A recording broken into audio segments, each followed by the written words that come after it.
Thanks for driving us, Mom. Hailey smiled at her mother, who had just turned to look at her in the back seat as she reached for the door handle with her right hand. Her left hand rested on the mesh bag of swimming supplies in the center seat. A few towels, 2 pairs of goggles, and some diving sticks were visible, and a small pile of coins jingled at the bottom. No problem, answered Sue, turning her gaze to Hailey's left arm. You should probably take off that watch before swimming, though I don't know if it's waterproof.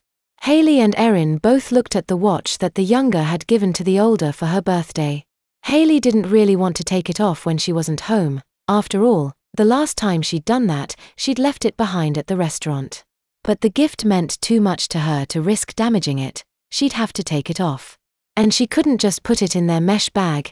Anybody could just walk off with it while they were swimming.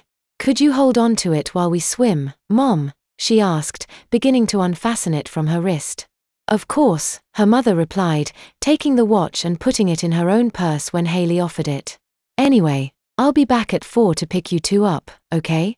The dashboard clock read 1:10 p.m., giving the girls just under 3 hours at the pool. They both nodded their approval, and Erin offered her aunt another round of thanks for her driving services as the girls exited the car. You really do wear that watch all the time, don't you? Asked Erin, a twinge of pride in her voice. She'd apparently done a good job by picking that as a birthday present. Hailey saw that Erin was staring at her now bare wrist.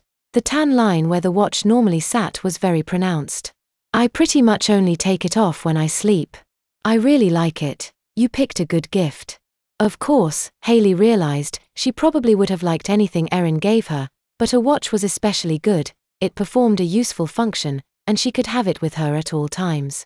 Hailey handed 2 laminated cards to the teen behind the front counter, and they proceeded through a hallway to the main pool deck.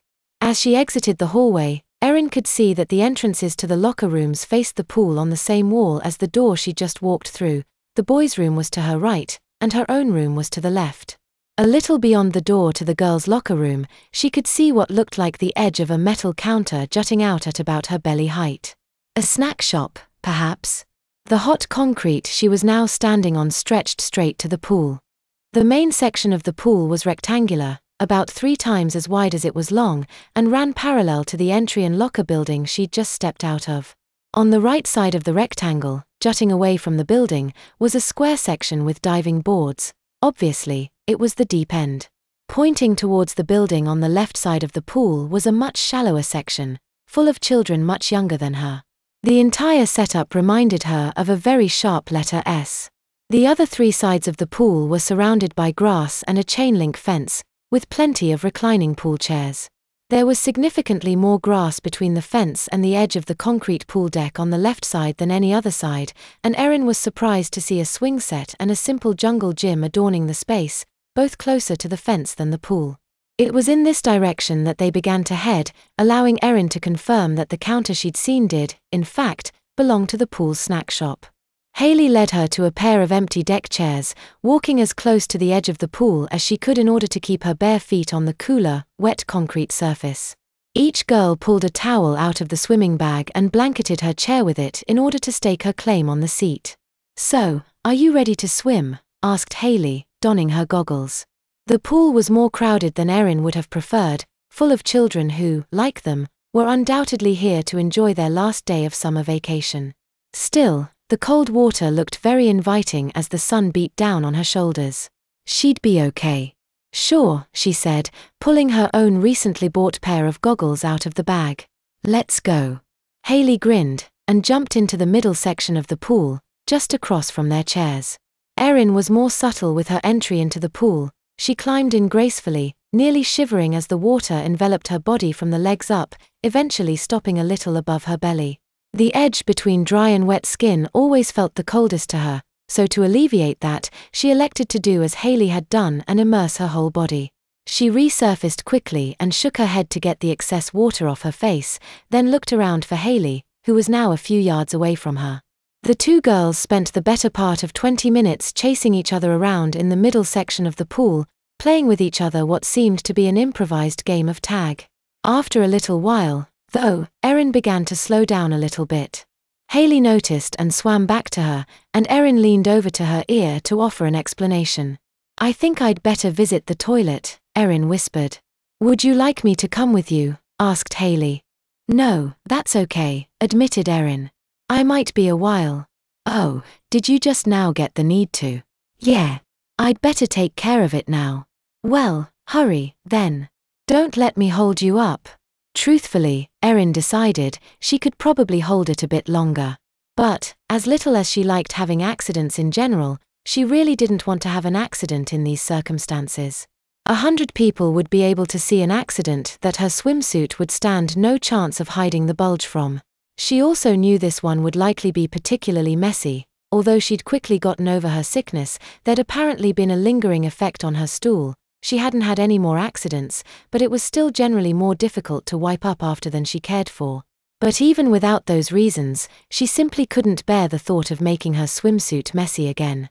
She knew that it was irrational, since there was no way she'd receive that type of punishment from her Uncle Martin or Aunt Sue, but it still made her shudder just to even consider having an accident now. The locker room was significantly darker than her eyes were used to. It took a moment before she could see.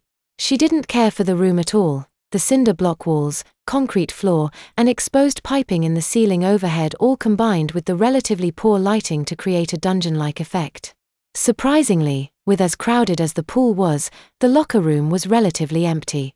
There was a woman with a small girl in one corner of the room, apparently a mother and daughter. The girl was still fully clothed and apparently watching her mother get changed while waiting to be helped into her own swimsuit. Another woman, a bit younger than the first, was changing a little ways away from them. Locker room was a misnomer, Erin decided, as there was only one small bank of lockers in the room, all with identical padlocks hanging from them. She supposed that the lockers were either for the staff of the pool or some sort of swim team. The rest of the room simply had a bench running along the wall, with the exception of the back section, which housed the showers, sinks, and toilet stalls. The toilets weren't any dirtier than usual for a public restroom, but the dim lighting made them appear worse than they actually were, and for a brief moment, Erin considered waiting until she got home. She quickly returned to her senses, though, considering how successful she'd been in avoiding accidents this summer, there was no way she could justify waiting over 2 more hours to go. It had to be now. The middle of the 3 toilets looked the cleanest, so it was into that stall that Erin went.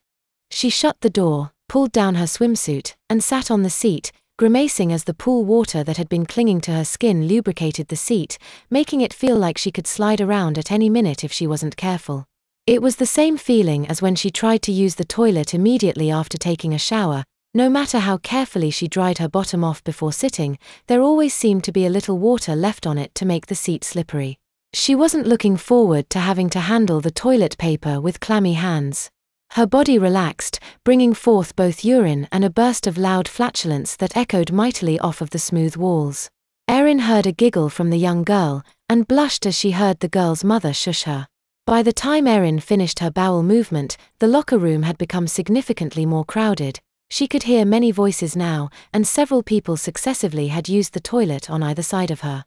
She was mildly embarrassed that she was apparently unable to remain silent while performing her business, but there wasn't a whole lot she could do about it. All she could do was hope the people in the locker room were polite enough to not stare at her when she finally left the stall. Sighing silently to herself, she began the arduous task of wiping up the sticky mess from her rear.